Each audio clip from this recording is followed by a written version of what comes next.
Hi, I'm Matthew. I'm interested in a rational understanding of consciousness and why it exists. Hence the YouTube channel Consciousness Matters. This video is a stripped down version of the video that originally appeared on my channel. The original introduction and final thoughts section have been removed due to third-party licensing reasons. I believe modern idealism, as posited by someone like Bernardo Kastrup, is the most likely explanation for reality because it seems to do the best job of accounting for our own conscious inner world and a physical outer world. However, taking competing philosophies seriously is very important to me. That's why I had the following conversation with Tom. I'm genuinely open to being rationally persuaded that physicalism is the best philosophy, not idealism. Right, okay. Thanks for coming on. Thanks for having an interview with me, Tom. This is Consciousness Matters, and I'm very interested to make sure that I'm not just getting a one-sided approach to the subject of consciousness. And I think that you'll make sure that we bring some different points of view to the table. So I suppose what I'd like to open with is, what is your perspective on the subject? What are your thoughts and feelings, and how have you looked at this over the course of the philosophy that you've done? Yeah, so I'm a physicalist. I think that the brain and the mind are synonymous. I think that given the best evidence we have from neurology, psychology, cognitive science, the only evidence we have is that there is physical stuff and that consciousness is an emergent property of that physical stuff. It seems like the physical interactions seem to have dominance over the consciousness aspects rather than the other way around. So it seems much more reasonable to infer that the physical aspects are what constitute the consciousness stuff rather than the other way around. So, for example, if we could do more stuff with our mind than we could with the physical world, like if I could use the force or whatever, then it may make sense to say that yes, consciousness is fundamental, and you can interact with that consciousness outside of just your mind space. But since it seems like the opposite is the case, where physical interactions can affect your consciousness, but your consciousness can't affect the physical interactions, it seems to be a much better explanation to say that consciousness is an emergent property of physical stuff rather than physical stuff is an emergent property of consciousness. So my position is physicalism. I think that is supported by most of the evidence and most of the consensuses in most of academic fields in this topic. That's interesting, right? So I don't think, so from my experiences, I think that's probably the best place to start, because you could teach me something today. You could teach me something that I don't already know. And that may mean that I have to change my views on the subject. So one of the things that I've come across is that there seems to be, I've talked to a lot of people and I've had a look myself, and I can't see any scientific evidence that really separates out that physicalist paradigm, for example, say from something like panpsychism or idealism. So it seems, from what I've seen, that the evidence seems to suggest it doesn't unambiguously select one philosophy of mind over another. But I'm sure we'll get to that. I'm sure you disagree with that. But I was hoping that just to begin with, that you might step over where people are making mistakes in your view and how we can correct those. And also, just to be really clear as well, would you call yourself an eliminative physicalist, or do you believe in strong emergence, or am I not even asking the right questions there? I don't take a position on any of those. Like I don't think that our understanding of consciousness is to a point where we can start delineating what it really is or how it interacts in the brain. So I don't really take that much of an interest to try and associate myself with a particular philosophical view. I just think, just wait for the neurology. It's pretty much my position. Okay. I don't know if I would say, I mean, that would technically be one of the mistakes I think people are making, where they're using philosophy to try and understand the fundamental nature of reality. Like, I think that is fundamentally a mistake. Like, nope, our ideas, our conceptual understanding of reality has absolutely no bearing on reality itself. Like, we've discovered some very strange things, especially in physics recently, with entanglement and the dual slit experiment, the particle duality, particle wave duality. So trying to use our imagination to come up with a model of reality is pretty much a complete waste of time. I think it's useless.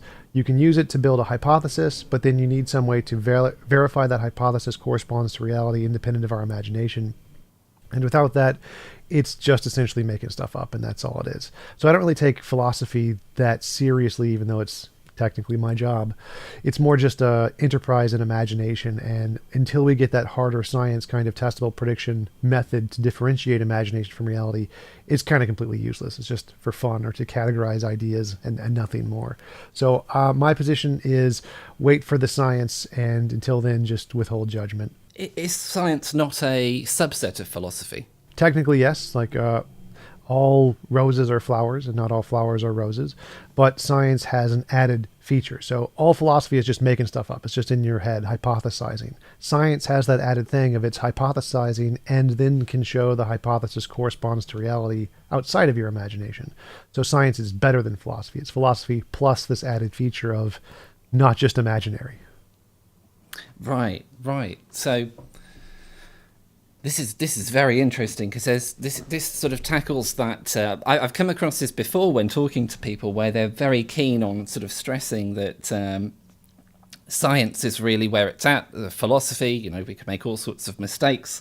And I find that sort of quite an interesting and a very understandable position. And I suppose also before we carry on, I should probably note that I think that a large amount of neuroscientists are in your camp, right? They are also physicalists. I don't think you're sort of alone on an island here with anything like this. I think there's a lot of other people agreeing with you. Right, so I'm just trying to process this. So science is a subset of philosophy, but it's also more accurate than philosophy. I mean, this is quite interesting. I understand that philosophy has limitations because it's always dealing with what we think we know. And sort of the limitations of what we can imagine and what we can reason become the limitations of our philosophy. And I very much accept the idea that if we're doing science and we try to test something, then that we have a mechanism where we can get feedback that might correct any false assumptions and things like that. Well, actually, I just wanted to chime in there. So I kind of like thinking of it like Harry Potter and a science textbook are both categories of books, but the science textbook clearly has one additional feature that makes it more important than the Harry Potter book in that it corresponds to reality. So just like science is a subset of philosophy and a science textbook is a subset of books, they have an added feature. So it's the philosophy plus something else, which makes it better, which is that correspondence to reality thing. And that's what philosophy is missing. Philosophy is more like the Harry Potter book or just the category of books in general. Without that added feature to delineate real from imaginary, it doesn't really tell us much about reality. And so you need that added feature for it to be as significant. Right. So I guess I want to try and explore how broad your position in physicalism is. Now, I think I've already sort of tried to do that a little bit by asking whether your understanding was eliminative or... so there isn't anything that we need to... There's no weird mind stuff is what I was trying to get at.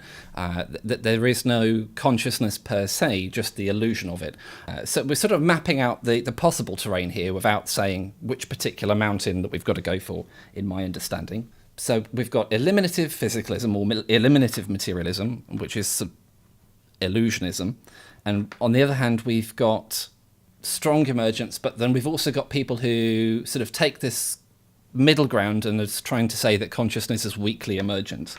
So, yeah, I think they're all silly. I think they're all just farting in the wind, pretty much. Kind of like doing quantum mechanics and trying to explain entanglement or particle wave duality before we ever discovered those things. It's like they're just kind of making stuff up. They have no idea what they're talking about and could go any way, probably has nothing to do with any of the current theories whatsoever. That's probably my interpretation. Like, everyone is wrong. That is my current guess. Everyone is currently wrong and it's something else, but it's probably a product of the brain in some sense. That's absolutely fascinating. Is that not... Is that not having your cake and eating it a little bit, saying everybody is wrong, but those people who say the thing that I agree with are not wrong? Is that not a little bit... Well, no, because I'm saying that, so the philosophical side, they're all wrong. So all of the ones who are saying it's eliminative materialism or minimalistic physicalism, whatever, I don't care. Like, all of it is just making stuff up. I'm going to wait with the science. The science isn't wrong here. The science says consciousness is a product of the brain. We don't know anything more than that. We're just going to stop and wait for the evidence. And that is the correct path to take. My imagination is that consciousness is probably going to be discovered to be some interesting new process of the universe, kind of like quantum physics was, where we just have this new breakthrough and we understand it differently. What that is, I don't know, and it really doesn't make a difference to me. But the way we're going to discover that is not through philosophy. Philosophy is never going to give us an answer. It's just going to be us imagining stuff. It's going to be science that gives us the answer. And so I don't really think there's much value in trying to adopt a label of the contemporary philosophers about what the mind is, because I don't think they really know anything. And so I'm going to wait for the ones that do actually give us knowledge, which is the science. I think that's the better methodology to take. Well, I suppose I'm very keen and very hopeful that will yield results, of course. That sort of idea that science has already shown that consciousness is a product of the brain, that's something I'm very, very interested in. So I was wondering if we could sort of just elaborate on that, please. Right. So in all of the scientific experiments we've ever done, we can do physical interactions that affect consciousness, but not the other way around. We can't use pure consciousness to do things. I can't think about lifting the TV using the force and the TV to float. Like, it just doesn't happen. Sure. So as far as we know, just limiting ourselves to using consciousness or the mechanisms within consciousness itself, it doesn't seem to have any real effect outside of my mind. And that seems to be it. Whereas the opposite seems to be very true, like any physical interaction in the world or in my brain or a scientist jabbing me with an electrode has a ton of influence over my consciousness. We can do that with all kinds of different psychedelic drugs, electrodes, epilepsy, like any kind of physical interaction in the brain seems to affect consciousness to a significant degree. So it's like if you imagine a switch or a lever. If pushing the lever one direction makes something move, but pushing it the other direction does not make it move. It seems like there's a tendency that the first direction has more significance here. This is what's important in the equation. And so the same thing kind of applies to the mind and the body. It's like, because the physical stuff seems to have so much dominance over the consciousness, and the consciousness seems to have so little, if any, influence over the physical stuff, relegated to just possibly causing certain chemical reactions in the brain to cause the body to move, and that's it. It seems highly unlikely to ascribe this consciousness stuff to be more than just a product of the brain. Like if we see dark matter, for example, dark matter is just, it's over there. It is the curvature of space-time around those galaxies. We can see there's more there. It's more than what we calculate for the normal matter, but it's only in that location. It's not like dark matter is permeating everywhere in the universe, so it's just in every single particle ever. It's in that specific location. And so it's more reasonable to think that something in that specific location is causing it, rather than to think it's some fundamental property of the universe that's only being activated in that one region for some reason. I just want to say I'm very sympathetic to you on the notion that consciousness or the mind has no effect over the physical world, right? Okay, so I'm just going to try and remember the correct philosopher's name here. Is it John Searle? He has a show where he says, well, mind over matter is obvious. I want to raise my hand, and the damn thing goes up. And I suppose your perspective on that would be that we can reduce that down to physical causes, right? Would that be right? Sort of. So if we just grant that idealism or dualism, just dualism is true for the sake of the argument, and say there is this consciousness stuff, well, the extent of what it can do is it can cause chemical reactions in the brain. That's it. It doesn't cause my hand to move. No, it just causes the chemical interactions in my brain, which then cascade into the physical stuff. That, yeah. So that makes a lot of sense. So if all consciousness can do is this very small function in the brain to change chemical interactions, that's still pretty insignificant. So even if we knew for a fact dualism was true, and there is this consciousness stuff and there is this material stuff, the material stuff is significantly more important. It has dominance over the consciousness stuff by a huge margin. The consciousness can barely affect the physical stuff at all. So it seems much more reasonable to think the physical stuff is the more important thing in this equation. Interesting. So in my physicalist understanding, we're presupposing that the chemical reactions would normally turn out one particular way, but if we're sort of entertaining this dualist model, we really are speculating there's another entity involved, another thing, or whatever you want to say, that is influencing the way that these chemical reactions turn out in the brain. And I understand that the reason why science hasn't been more persuaded that this thing is real is because, well, we in all the times that we've looked in the brain so far, we don't see anything other than things going exactly according to physics. Would that be right?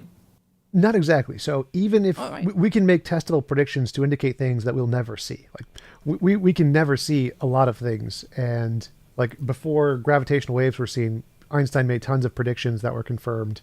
And so he didn't see gravitational waves at all, but he could still make predictions that said, yes, gravitational waves exist. We have reason, like everyone in the scientific community said, yes, gravitational waves exist before we ever saw them. So the same thing could be true of dualism or idealism, where you say that there is this second kind of stuff.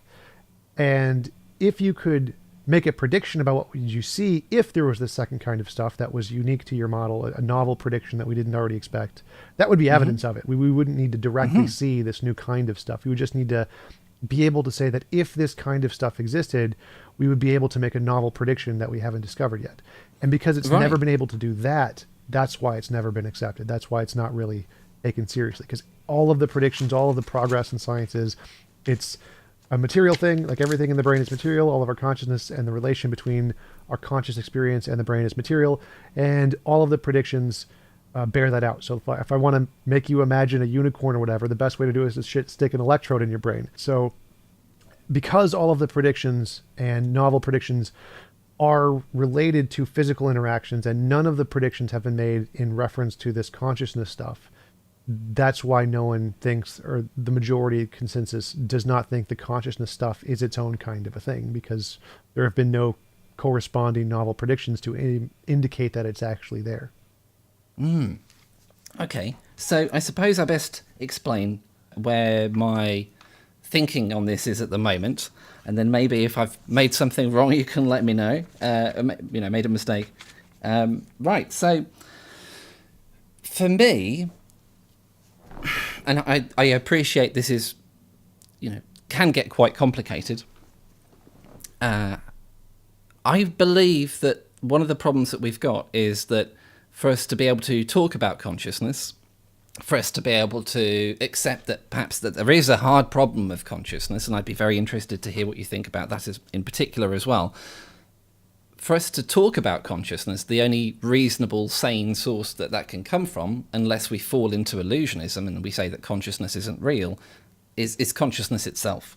So this is something that I was really, really happy to see picked up by Annika Harris, for example. And I noticed that it's something that Sam doesn't... I've not seen Sam Harris talk about this, but his wife, in her book Consciousness, she talks about that. And I found that very interesting, because it seems to me that, and I'm trying to reason this through, that if I can talk about my own consciousness in the physical world to another mind, that we've got very direct evidence, and it would seem incontrovertible to me, but please do, have a go if you want, that for me to have something that it feels like to be me, and tell somebody else that we've got that direct evidence for consciousness affecting the physical world. Sure, yeah. I mean, we experience a phenomenon, so I grant there is a phenomenon there. There is something occurring that is this experience of consciousness. But that doesn't tell us anything about ontology. It just tells us it's there. So like one of my favorite arguments is the cogito, I think, therefore I am. Yeah. That means I exist. So I grant I exist. But what is the I? As Bertrand Russell so kindly pointed out, that when Descartes used this argument, he tried to indicate Cartesian dualism, that there's a soul thing. Like the I means I am a soul, which is kind of like the same argument you're presenting, whereas like we have this direct experience of consciousness, though consciousness must be there.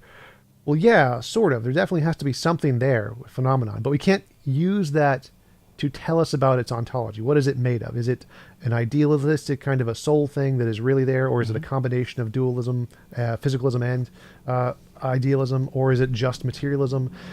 We have no idea. We can't say one way or the other. All we have is we just know that there is this phenomenon, and we can say nothing about it. Other than that, we have a phenomenon, we don't know what it is. I'm very sympathetic to this notion that we shouldn't jump to conclusions. And I really agree with you there. We should take it through every logical step, and we should be sure of what we're saying, be sure of what we're talking about, rather than sort of going from step 1 to step 5. We shouldn't do that. So I think that without further reasoning, with us just saying that this phenomenon is real, then I'm very sympathetic to where you're coming from with us not sort of going, this means idealism, this means God, whatever it is.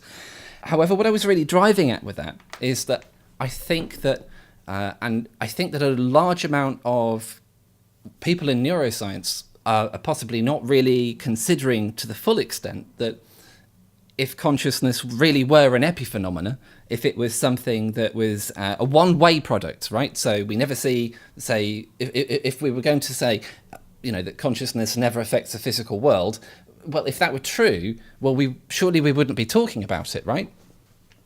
No, I think that is presuming your conclusion again. Like, any phenomenon we see could be explained by infinitely many explanations. Like, for example, we could say that we were all created 5 minutes ago by an evil leprechaun or whatever. Now, obviously, that's a possibility. We can't rule that out. There's no way for us to prove that we weren't created 5 minutes ago by an evil leprechaun. But there's infinitely many such imaginary hypotheses that can explain anything, just literally anything. Problem of underdetermination, you can explain any set of data with infinitely many hypotheses. So, for example, Calvinism, the religious Christian position that God created us and we're all 100% determined by God's will, and so there's no free will and God just makes us believe everything that we believe. So in that case, then consciousness is kind of like an epiphenomenon. God just creates our consciousness and we experience what he wants us to experience, and there's nothing we can do about it. And that's a possibility. There's no logical contradiction there. And so if he wants us to have a conversation about consciousness and free will, then we will have a conversation about consciousness and free will. So right. That's definitely a possibility for consciousness to be an epiphenomenon. But I think that, like all hypotheses of consciousness, that missing factor, like you mentioned the steps, we can't just start with our experience. We need to go through the steps. Well, the most important step for me is the differentiate imagination from reality step, I use novel predictions to do that. So if you have a hypothesis, if you don't do that step, it's just hypothesizing. It's just imagining ways the world could be. Logical, possible worlds, doing philosophy doesn't interest me all that much. I don't think it's going to tell me much about the way the world is, because you're missing that step of the differentiate imagination from reality. That's the one that I need for it to be taken seriously in my position. And so without taking that step, then I think we're doing what you mentioned before of just like having a phenomenon and assuming the conclusion. And so I think that step is key to really moving progress forward in the field. I couldn't agree more. So I suppose in the limited conversation that we're having, with to the best of our ability, sort of exploring the issue and trying to think it through with each other, taking that second step to me looks like, so it seems like the first step that we've made here is sort of accepting that consciousness is real, it's a real phenomena, but we're not saying any more about it than that. I suppose what I'd like to know in trying to advance it another step, whether we can sort of like be uncertain or dispute it or accept it, whatever the outcome is for this, but it's that idea that us talking about consciousness may be a phenomena that's not coming from consciousness. I'd really like to dive into that one, because, well, in particular, because the case that I try and make on my channel a lot, and I really am, I promise you, I'm very much open to, if someone explains to me that I'm making a serious error, it'll go up there, it will just be an evolution of my channel. I'll say, I tried this particular branch, it got me to a dead end, it's time to explore the rest of it. I'm really just interested in the truth here. So just to be really clear, we're happy that consciousness is real, right? Yeah, I mean, in some fashion, as a phenomena. In some fashions, which could be a limited materialism, and it's only real in some kind of illusory sense. Still, it's a phenomenon of some kind. So when we say illusory, there, just to be careful, I'm very happy with the idea that it could be something not what it seems. That sort of illusion. And really seeing if we can sort of negotiate to take an option off the table here, because illusionism, in my understanding of philosophy of mind, is really much the hard stance at this, that you think that you're conscious, but you're not. So it feels to me like we're making a bit of progress here in where we can agree with each other, where the overlap is between what we believe in that consciousness is real, and it might be an illusion as in it's not what it seems, but it's not going to be an illusion as in it's not there really. So I would not grant that. So again, I think that right. Everybody's just making stuff up. So all of the philosophy is just people making stuff up. Could it all be true? Yes. It's like saying that could we be created 5 minutes ago by a leprechaun? Yes. Can I disprove it? No. I don't understand that level of eliminative illusionism. Like, I don't get it. No, me neither. To me, it seems like a contradiction, but Yeah, absolutely. but I would never say it's impossible because I don't know enough about the universe to say, no, you're wrong. Even though I think what you're saying is silly, like anybody saying that we were created 5 minutes ago by leprechauns. That sounds very silly to me. I don't believe it, but it's possible. I can't rule out that possibility. And so, Okay. like, for example, if they were able to make testable predictions and progress the field of neurology significantly more than anybody else, then I'd be like, yep, you're right. I still don't understand it, but you're the ones, your theory is the one making predictions and making progress in the world. None of the other ones aren't. You win. I grant you're correct. So that would essentially be my position. I don't understand it, but you're right. Wow. Right. So I wouldn't eliminate anything purely based on my conceptual understanding. So to me, it seems like consciousness exists, but if their theory says consciousness doesn't, and theirs is the one making progress in the world and mine isn't, I'm going to grant they're right.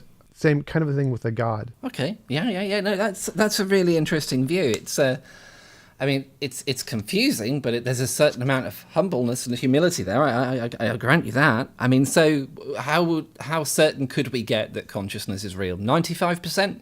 99? 90? Where would you put yourself?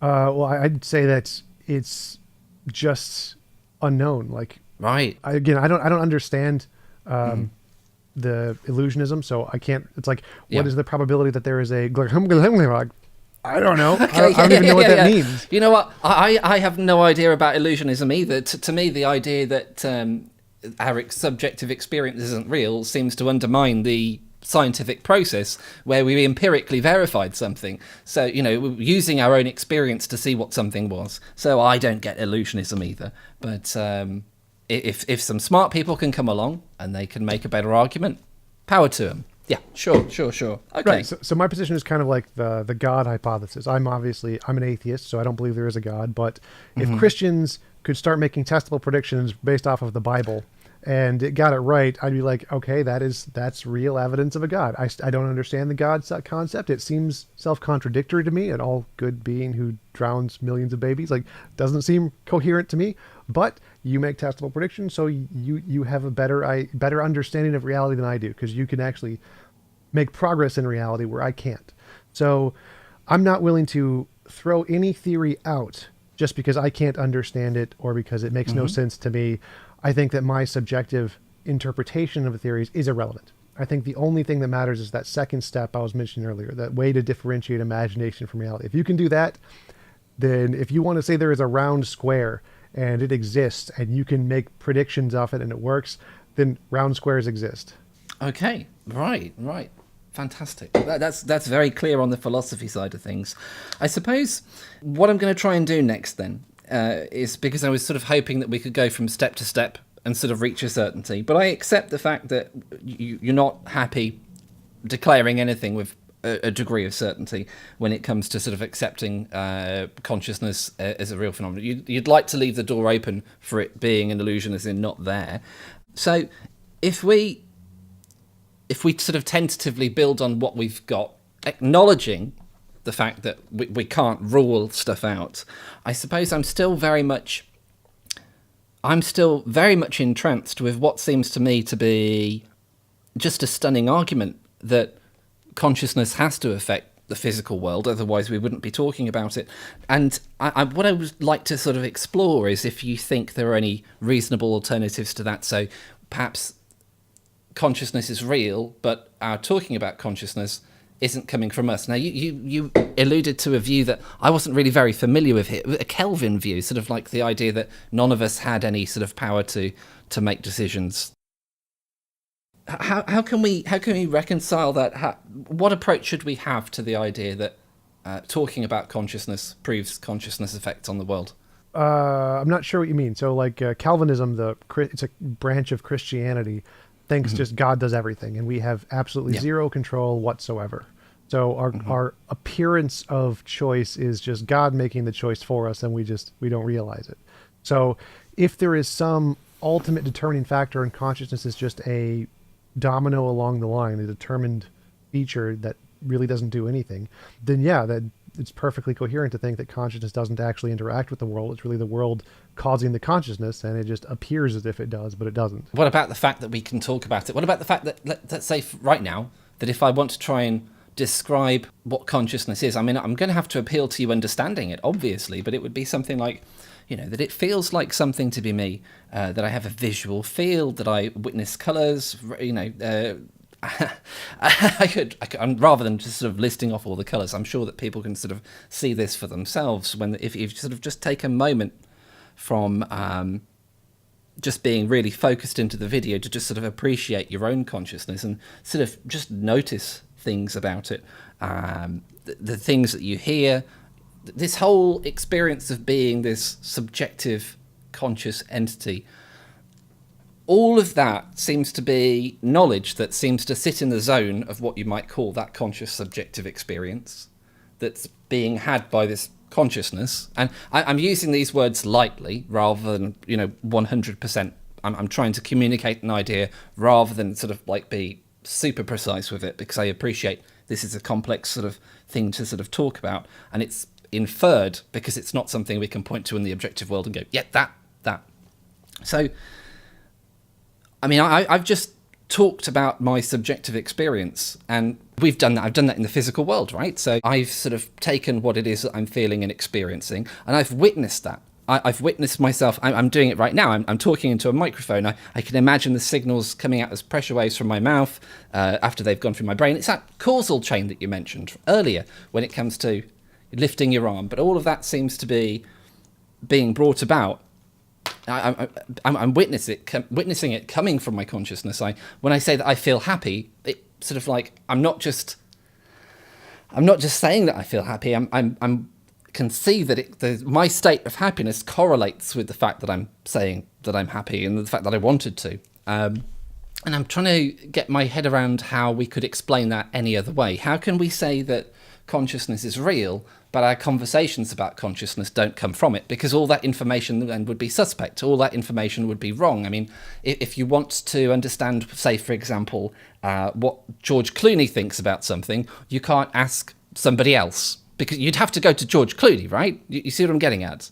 The source of the knowledge. So again, I'm trying to defend positions that I don't hold, but it's totally fine. So you could imagine like a movie. You mentioned George Clooney, Ocean's 11, great movie. You can say that, imagine consciousnesses do exist, but essentially you're just downloading your consciousness into George Clooney. So you feel everything George Clooney does in Ocean's 11. You think everything George Clooney does in Ocean's 11. And you have this perception that you are George Clooney. You're thinking about robbing the bank. You're thinking about planning this out. You're the one initiating all these actions when you're not. Obviously, the movie's all been planned out. It's always been played. You're just experiencing it with your consciousness, and you have this false illusion that you're the one causing it. In that case, nothing George Clooney did in the movie was caused by your consciousness. Your consciousness is just experiencing the things in the world already going on, and you have this perception that you're the one causing it.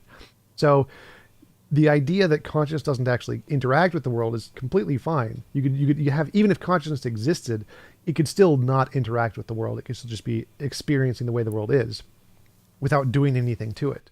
So there are many different ways to accomplish that. And so it's not particularly hard to imagine why it's possible that consciousness may not have an interaction with the world.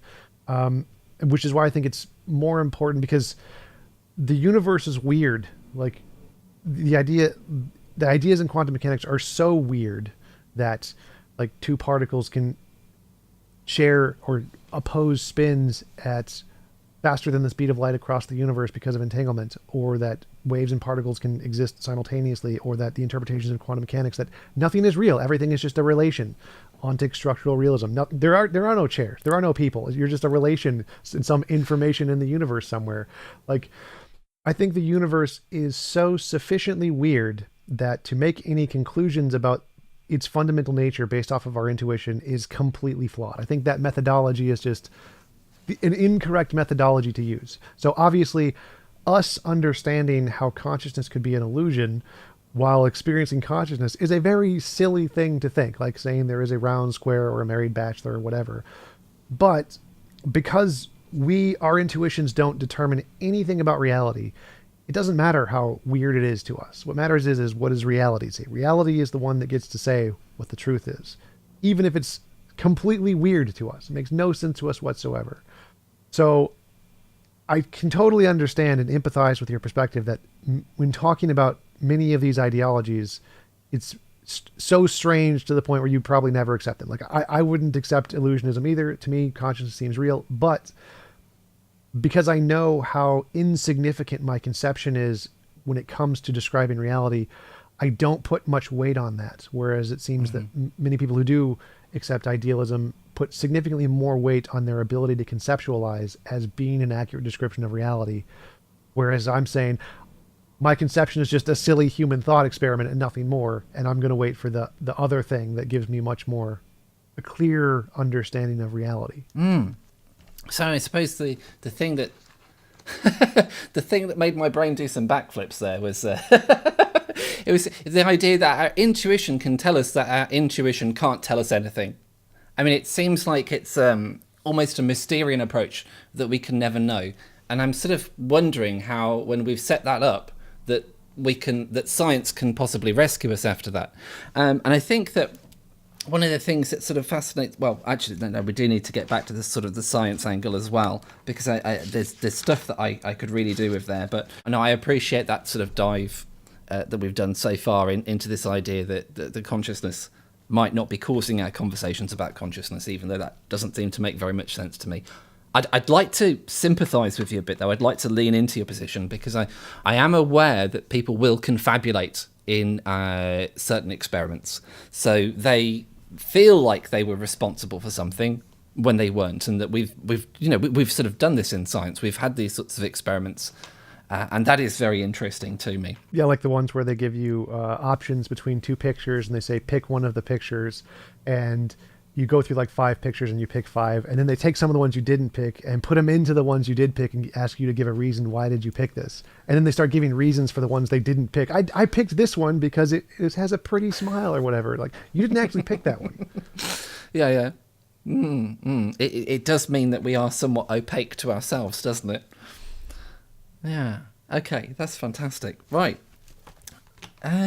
So, right. I suppose what I'm curious about is why do you feel that science leads you to physicalism? Because... Why doesn't science just make you agnostic? Why not just go, you know what? I've got no idea if consciousness emerges or whether it's fundamental. I just don't know. I'm not going to use the label of physicalist because it would seem to suggest a philosophy that I just can't know. What made you go for physicalist? So the novel testable predictions thing is my key here. So as I mentioned earlier, if Christians believe there is this all-powerful, all-knowing being, like, obviously we could never know if it was all-powerful. Like, even if we watched it create 1 billion universes, that doesn't mean it could create infinitely many universes. We could never know that the God wasn't created by a previous God. But if you can have a hypothesis that makes consistent testable predictions which are correct, like saying, I believe God is all-powerful, therefore he can create 10 million universes, he snaps his finger, creates 10 million universes, that's evidence towards the conclusion he's all-powerful, even though you could never know he's all-powerful. So you'll never be able to provide sufficient evidence to justify that he's truly all-powerful, but you do have evidence in the direction. So physicalism is the same kind of thing, where we can never know for certain that material stuff is the fundamental nature of reality. But we can use that to make predictions about how things in our brain interact. Like, if it's all material and we zap your brain in this location, you're going to see a pink elephant. We do it, you see a pink elephant. Like, okay, we can just use that as an inference that, yeah, physicalism is probably true. So because all of the progress in science and neurology and has been based off of ideas of physical interactions, and those have been able to make progress more than any other field, just like if Christians were able to make predictions about the world based off of their God belief, we can just infer that that hypothesis is true. It doesn't give us certainty. It doesn't get us all the way to the fact that God is all powerful or that there's only physical stuff in the universe. But because it's making progress, because it's getting that extra step to differentiate imagination from reality and the others aren't, we can infer that's the one that's probably true. So I'm just going to try and voice it back to you to make sure that I'm on the same page, to make sure I understand where you're coming from. It would be something like, it's probably only the laws of physics at play and physical processes because of the power that analysing things in those terms has given us, the we've made predictions about how things should behave in physical terms. They follow those predictions. It sort of looks like it's all just physical. Is that a fair restatement of your argument? Yeah, pretty much. Okay, all right. Well, I mean, to me, and I understand that this is going to be sort of shaky ground for yourself. So, but just to respond to that, because I do need to, otherwise I'm going to have to think about changing to being a physicalist. So I would say that I will grant you that the world definitely seems to be following these mathematical laws, these sort of physical laws, from my own point of view, because I see my consciousness as having an effect on the world. For me, I've already accepted the idea that there is more than just physical law unfolding at play here. For me, I feel like I have choices. I take that idea that I have choices and that I impact reality very seriously, if not for the reason that that's the way that most human beings want me to actually act out my life. Most human beings want me to behave as if I'm making choices, as if I'm doing things.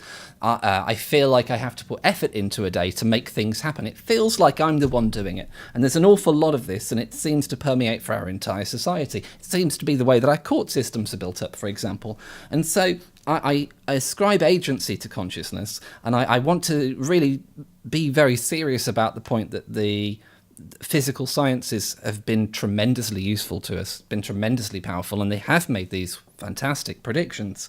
My understanding of physicalism isn't saying that physical stuff's important and seems to be primary. It's almost an absolutist position. Physicalism to me seems to be, well, that's all there really is at the fundamental layer, at the fundamental level even, that all we've got are physical processes.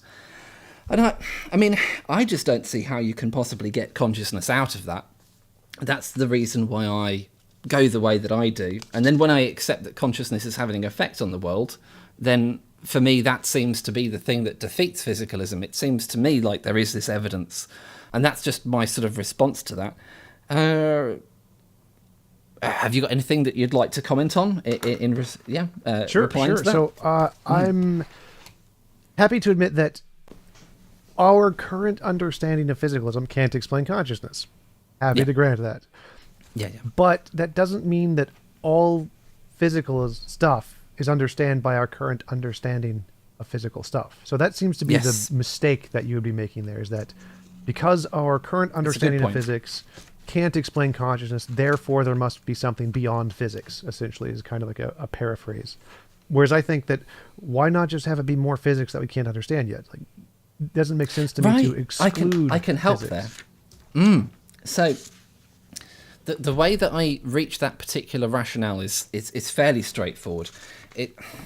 So if we're talking about, so we've got to be very careful here about how we're defining physics, I think. If we're talking about stuff that can be understood in terms of mathematical laws, right? So mathematical relationships, because that seems to be what physics is to me, and maybe you can educate me more here as well. But it's everything that I've seen in physics, everything that I understand it to be, is a set of equations that describe how an initial state of the universe progresses into a more advanced state. Would you say that's relatively fair? Sort of, but sort of not. So the equations are a language. We're just using language to describe something that's there. So physics is obviously a methodology to construct that language. But what we care about in physics isn't the language. The math, don't care. Doesn't matter. We can just get rid of all the math and the physics is still there. So the physics refers to the constituent parts, the fields, the particles, those kinds of things are what we're talking about. The territory. Yeah. So that's what we're talking about when we're saying physics. There's some thing there made of energy, and that thing made of energy is producing consciousness, presumably. And so if physicalism is true, then there is something there, some interaction between these things that we describe with mathematical equations or other things that we haven't discovered yet, which may or may not be describable by mathematical equations. We have no idea what the limits of what physical reality contains might be. So obviously, our current understanding of physics is just particles, matter, and motion, which we can describe with equations. But that doesn't mean there's more to physics. Like the whole idea of information being a thing and that there's no space-time. Space-time is emergent from other things. Like these ideas are completely incoherent to me. I don't know what this even means. But because reality is so weird, I don't think that it matters very much that it's hard for us to understand it. Like to place limits on physics and say, well, no, it's only the equations. If for it to count as physics, it has to be describable by equations. I don't think that's fair. I don't think that we should place those kinds of limits on physics. I think that even if we take physics off the table and just say, we think there's this fundamental stuff, which is like the atoms or whatever, or then there's another potential fundamental stuff of consciousness. I don't think we should include consciousness as fundamental as the mattery stuff, because it just seems to not have as much of an impact on the world, whereas the mattery stuff seems to have much more of an impact on everything we see.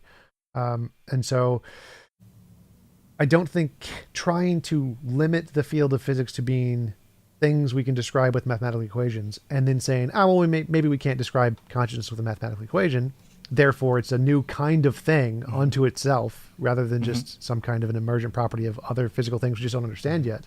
I still think taking the approach that it is an emergent property of those physical thingies in some way is a better approach.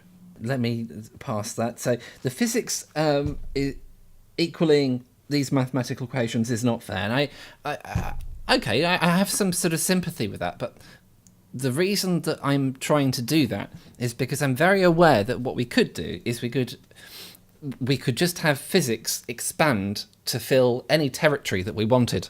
We could say everything is physics, but this thing isn't physics. It is now, I just made it so. I just included it in the definition. So that's the reason. I have the same sort of issue with naturalism. It would seem that anything that we can encounter and then interact with and then sort of describe and make sense of would you could reasonably say would be natural. It seems to be an ever-expanding term that can encompass anything. And so I suppose that's the reason why I'm trying to put some sort of limits on my conception or conceptual understanding of what physics can be. If we could say that we've got physics, which is this mathematical, let me be very careful how I phrase this. If we've got physics, which we can represent with mathematical equations, regardless of the difference between the map and the territory, we can represent it, we can predict its behavior, we've got it, right? It's in these sorts of mathematical equations. The sort of thing that you'd probably want if you were working for CERN on a t-shirt, right? If we then go along and say that consciousness is affecting things, but it can't be modelled by these equations in the same way, I guess my concern is, well, couldn't you just then say, well, consciousness is just a part of physics? I mean, do you see what I'm getting at here? It's almost, does it become a word game after a while? Well, sort of. I think the real question, because, we get lost in the semantics a lot, but I think the real question is if we understand that consciousness exists in some sense and matter exists in some sense, and they're both in reality, where in the hierarchy of reality are they? Right. Is matter over here and consciousness over here, and they're separate things and they're equally fundamental? Or is matter the baseline and then consciousness is some emergent property of some combination of different kinds of mattery things?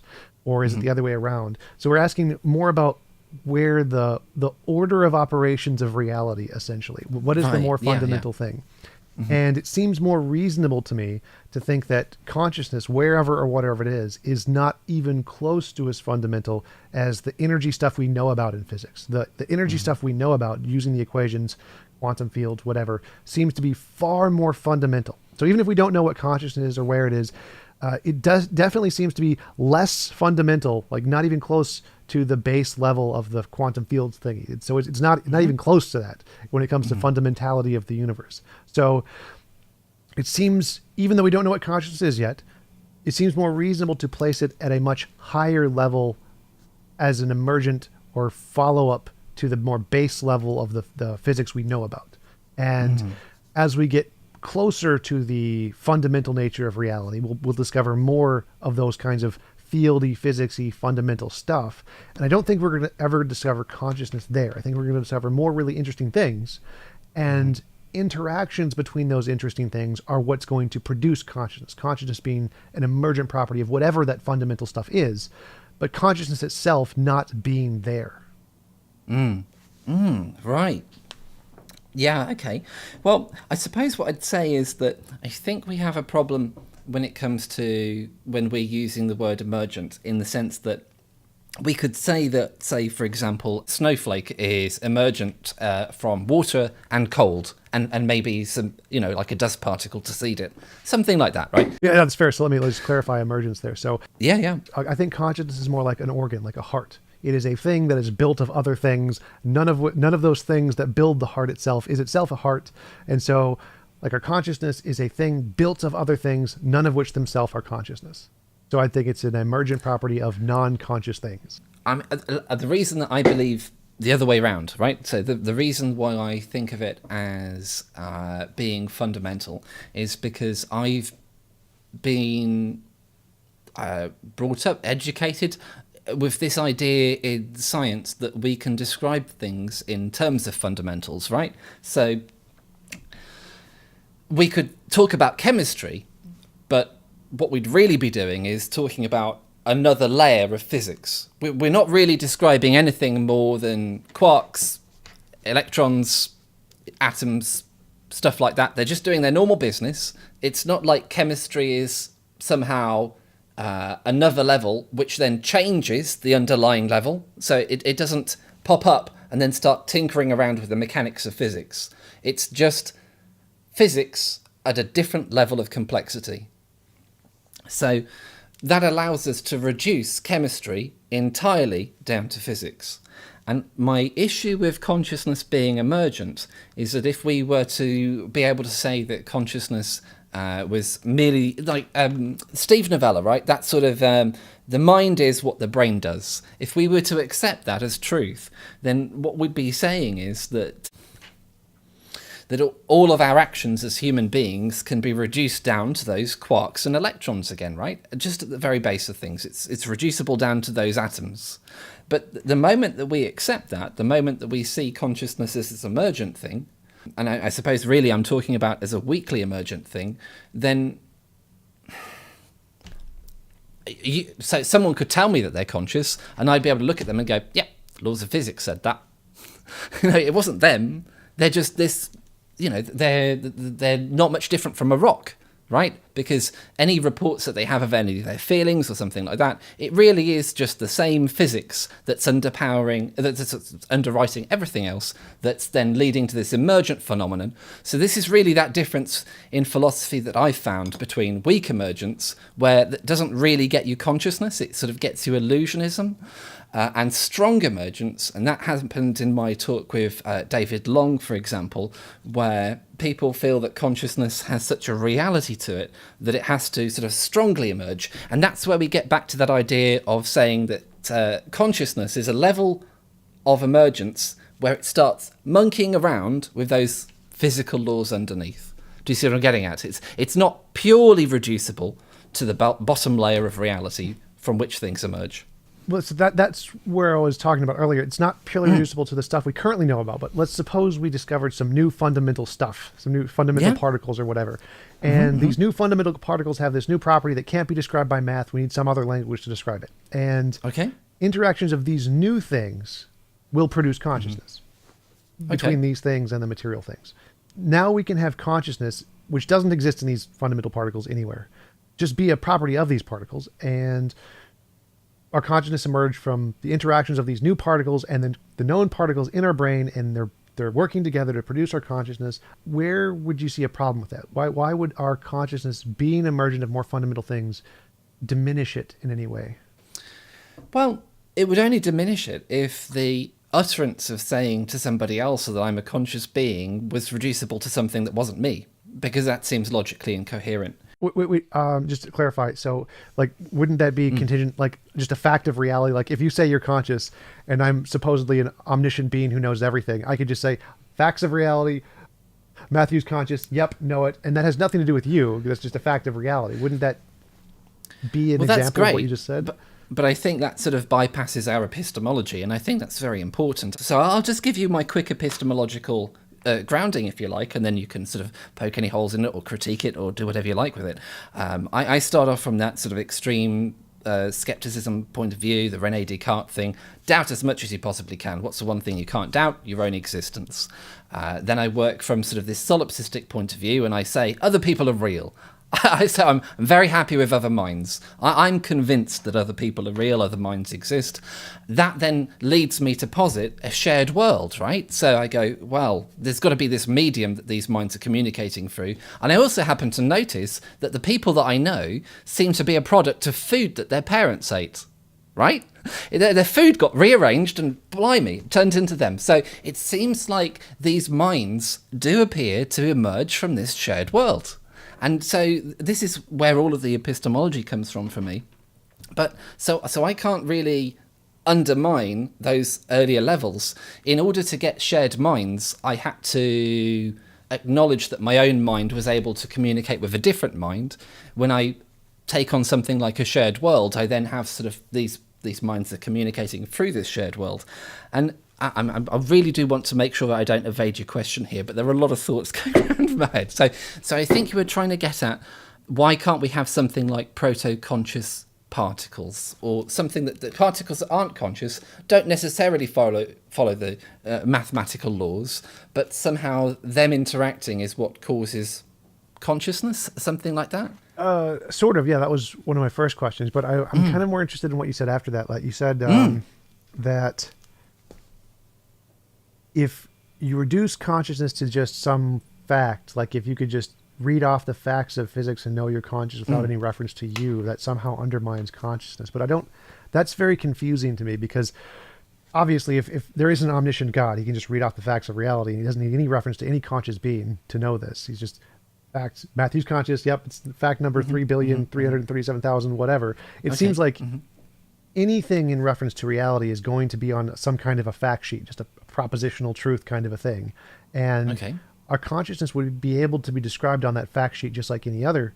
So wouldn't that, it seems confusing to me that when you say that knowing consciousness by this fact sheet would somehow diminish consciousness, I don't understand why that would follow. Well, for me, part of what defines consciousness isn't just the fact that, I think I want to try and accept this idea of a fact sheet, although I have issues with it, because it's like, well, how do I know there's a fact sheet? How do I know that? How do I know the things on it are facts, right? There's a lot there, but let me try and embrace the idea anyway. I suppose I'd be, you know what? I would be looking for somewhere else on the fact sheet to see what consciousness was, if that was the case, to see if I could understand what it said there. If the fact said, if this thing said Matthew is consciousness and that's a fact, well, that's great. How do I gain access to this fact sheet?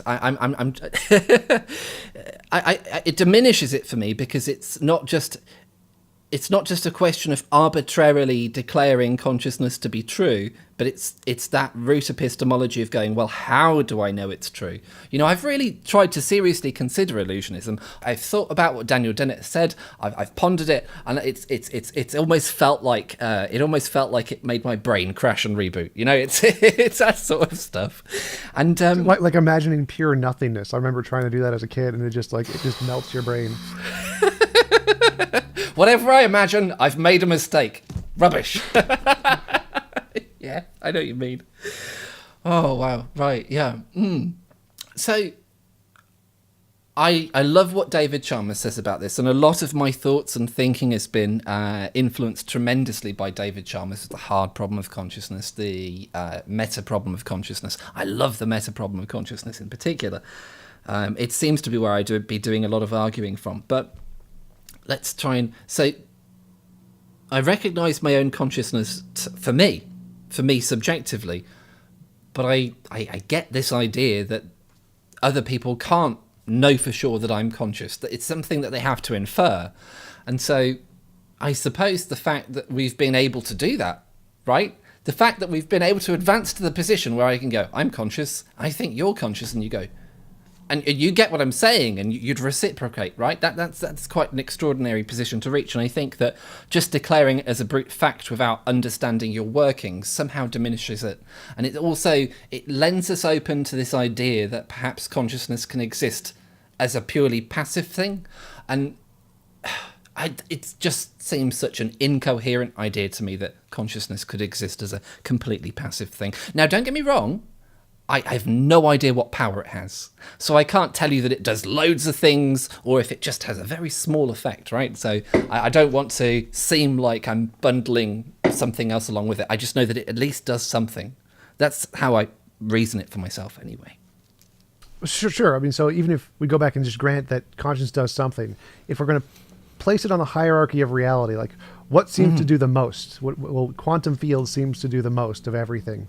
It seems to have the most impact on reality. And if we compare that to consciousness, what does consciousness seem to be able to do? It's significantly farther down the list. Like if we just measure things in the universe, consciousness is down there with rocks, or probably less than rocks of what it does in the universe overall. But I'm still kind of confused between your application of epistemology versus ontology, because to me, the facts list of the universe is the ontology. I think there is an ontology of reality. There are just facts that describe what reality is like. And then our epistemology of how we try to get to that is kind of like the chemistry to physics thing you mentioned earlier. Like our epistemology makes no difference to the ontology. Ontology doesn't care about our epistemology. Our epistemology is describing or trying to get to the ontology. And so it seems like you're doing the opposite, where you're using the chemistry, the epistemology, to try and influence the ontology. You're saying that because this is the way we can approach knowledge, or because we can gain knowledge in this way, then we can infer something about the ontology by the way our epistemic means of getting it. We get it through consciousness, therefore consciousness itself is fundamental, is one of the more base level things to reality. I don't think that is the correct way to assess what level consciousness would be at. To me, it seems more like assessing what does more in the universe, what has more of an impact as far as we can tell, would be a better way to assess where consciousness should be placed on the hierarchy of real stuff. And as I said before, I think consciousness is nowhere near the bottom. I think the bottom, the core of reality, quantum field, is about as good as we can get. And physics seems to accurately describe the relation between base particles, quantum fields, to bosons and gluons, to protons and neutrons and electrons, and just build up from there. It seems like that is correct. I think that the physics description of reality is correct. And even though we don't know where consciousness is, if we use the physics description of reality as a baseline and say, where should we put this consciousness thingy, even though we don't know where it is yet, I think it's going to go really close to the brains. It's going to fit really, really close to where we put brains on the thing. And it's not going to go any further or more fundamental down the list than that. I think that's a very reasonable place to come at things from. This idea that, it's let's not put it any further down the list than we have to. But I suppose I'm persuaded, rightly or wrongly, that there is no causal things that happen above physics. So if you want to have an impact in the world, you have to get underneath physics. You have to change the expression of physics. Because everything else is just that higher level product. It's a one-way street, right? If you have consciousness doing stuff and you want consciousness to do stuff higher up the stack of physics, so, physics, chemistry, biology, and we speculate mind, well, how is mind going to change what's going on in physics? Because it can't just change stuff at the high level. I mean, that's my understanding of physics. Why not? Well, why not? No, that's a great question, right? Well, yes. So I just want to jump in for a second. So yeah, when I'm imagining what you're saying, it seems like there are things that could influence physics at the higher level and not influence at the lower level. Like, for example, suppose ghosts exist or God exists or whatever, and the ghost lives in a supernatural realm outside of the natural world. It comes in, it waves a wand and casts a spell or whatever, and it trips somebody. It says, I think it would be funny if that guy fell on his face. He trips the guy falls on his face. So he interacts with the guy on the high level, but doesn't change anything about the quantum fields, can't touch the quantum fields, can't touch any of the fundamental stuff, but he can still knock the guy over. So he can, it seems, I don't see a logical contradiction with the idea that you could affect just the higher levels without needing to be more fundamental than physics itself. Oh, sure, right. So in that example, so we've got to go trip somebody up on the street, right? And if he trips him up on the high level, well, the high level can't detach from the lower levels, right? So if his head is going to fall to the pavement, that means his all the chemicals that constitute his head have to now move towards the pavement.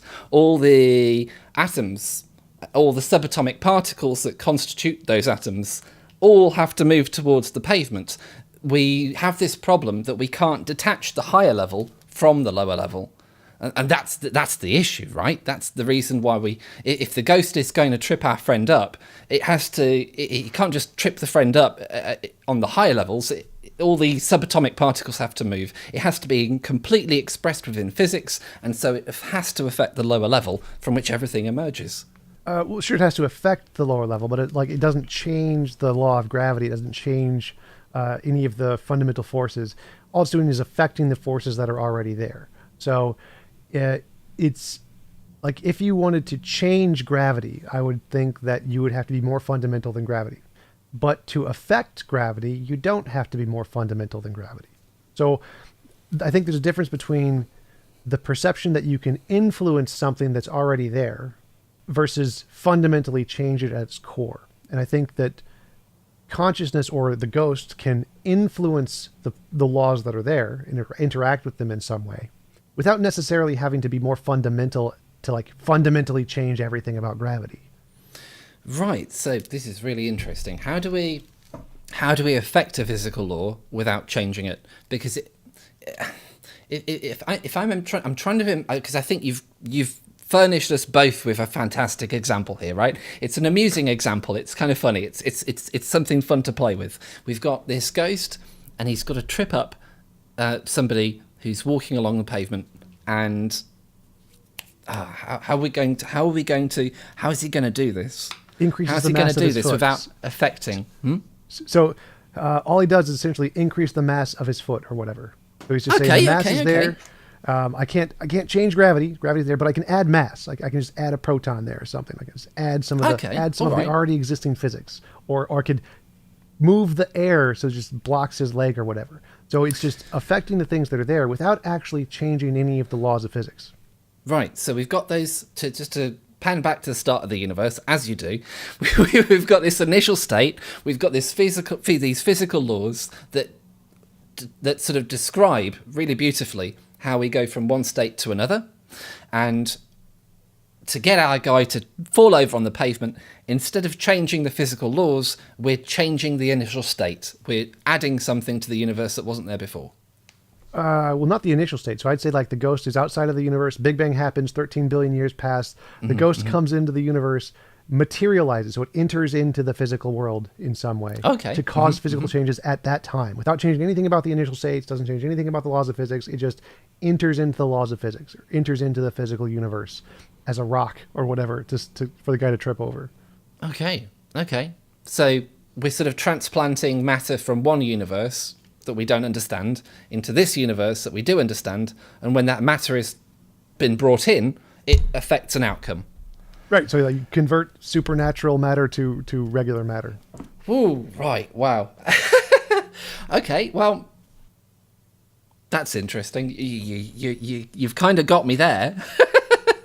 Yeah, I'd honestly just not considered the content of the universe as we know it to be variable like that. All right, you've given me something new to think about there. I really appreciate that. Yeah, absolutely. Right, okay. Where would we like to move to from there? Because I can't counter that. I have no idea. I don't know. I think we've talked over most of the major points. Do you have you heard of Richard Brown? Have you had him on your show? I haven't yet. He is a good friend of mine. He's a professor in Concordia. I don't remember which college in New York somewhere. And he's been on my show a few times. I think he would be great for you to interview. I think you'd really enjoy talking with him as well. Fantastic. Thank you. I really appreciate that. Okay. Yeah, so I suppose I know what I should do here. So I accept what you're saying about not necessarily changing the laws, but adding something that wasn't there before. So I did need to answer that question that you set out of the order of operation, consciousness. Where should we put it? And now obviously, I was certainly trying to answer that and sort of explain at least or give a rationale for what I believed. I suppose the difficulty that we have with sort of adding stuff to the universe or changing the laws, whichever way you do it, right? So we've definitely sort of talked through a couple of different ways of doing it. Whichever one that you do, it does seem, because even if you're going to add, yeah, actually that's it. That's my mind's just still processing that. So even if you're going to add that extra mass, and even if you're going to transplant it from somewhere else, it's still going to be added at the bottom level, isn't it? It's still going to, that extra mass is still going to be stuff that's represented at the bottom level of physics. Sure. So it's going to enter in at reality. So obviously, anything you do has to have an effect in reality. So it's going to have an effect on that bottom level of absolutely everything. But the ability for the ghost can only change certain things. He's limited in power. He can't just do anything he wants. He can't change gravity. All he can do is convert his own supernatural matter to normal matter. And so it would be completely coherent to have the idea that there is this ghost who can have a particular kind of effect at the higher levels, create matter or whatever, without having any ability to affect the laws of physics or what's going to happen to the matter after he creates it. Agreed. Yep. I'm with you. So I would essentially portray consciousness in the same kind of a light, where you can have some kind of a emergent property where there's this stuff that happens at this higher level, and it has absolutely nothing to do with the bottom level. So there's no consciousness at the fundamental level. It's just like one of those ghost things where it interacts at this particular level without having any effect at the bottom level. Right. So it's sort of, it sort of sounds like it is sort of a ghost in the machine in that sort of conception of it. But I feel... Literally a ghost. Yeah. I feel that this is described quite well by the idea of strong emergence, that we can have these higher level things that affect what's going on in the world that don't derive from the bottom level. Would you think that's fair to call that a strongly emergent effect that we're sort of playing around with? Sure. I think there's lots of different ways you could characterize. I think that would be a fair characterization, possibly. Excellent. Okay, right, let's have a quick look through where we've been so far and see if there's anything that's missing. Is there anything that comes to your mind as any questions you'd like to ask, or any particular points you'd like to raise? Not at the moment. I'm just processing through what we've said so far. I think it's been a really great conversation. I've enjoyed coming on. I really appreciate you having me on. Fantastic. I've really enjoyed it as well, Tom. Thank you. Yes. I'm envious of your accent also. Oh, thank you very much. I think you've got a very nice accent yourself. Thank you.